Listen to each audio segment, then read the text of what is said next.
नमस्कार, आप देख रहे हैं न्यूज़ है। मैं हूं आपके साथ काजल चौधरी। देश में चुनावी माहौल हो या सामाजिक सरोकार, हर मुद्दा अब राजनीति के तराजू में तोला जाने लगा है।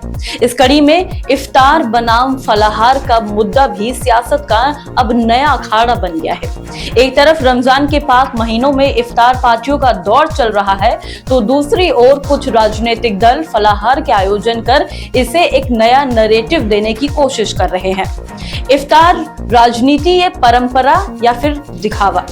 रमजान के दौरान रोजा खोलने के लिए आयोजित होने वाली इफ्तार पार्टियां नई नहीं है।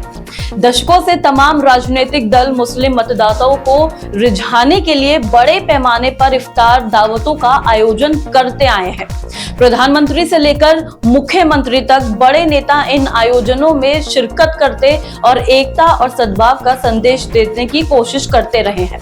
लेकिन अब सवाल उठ रहा है कि क्या धार्मिक सद्भाव का प्रतीक है या एक सिर्फ राजनीतिक दिखावा? फलाहार नई राजनीति है या ध्रुवीकरण? हाल ही के वर्षों में कुछ राजनीतिक दलों और संगठनों ने फलाहार को इफ्तार के जवाब के रूप में प्रस्तुत करने का एक नया ढोंग रचना शुरू कर दिया।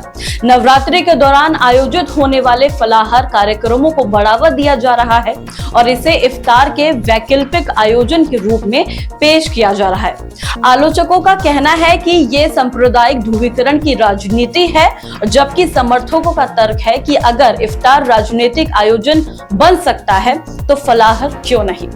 वोट बैंक की राजनीति या फिर सांस्कृतिक प्रतिस्पर्धा? विश्लेषकों का कहना है कि इफ्तार बनाम फलाहार की राजनीति असल में वोट बैंक को साधने का एक सीधा तरीका है। राजनीतिक दल धर्म के आधार पर मतदाताओं को लुभाने की कोशिश कर रहे हैं, तो कुछ इसे हिंदू मुस्लिम ध्रुवीकरण का हिस्सा मानने लगे हैं, तो कुछ इसे सांस्कृतिक समानता स्थापित करने की कोशिश बता रहे हैं। जनता क्या सोचती है, चलिए कुछ समझते हैं।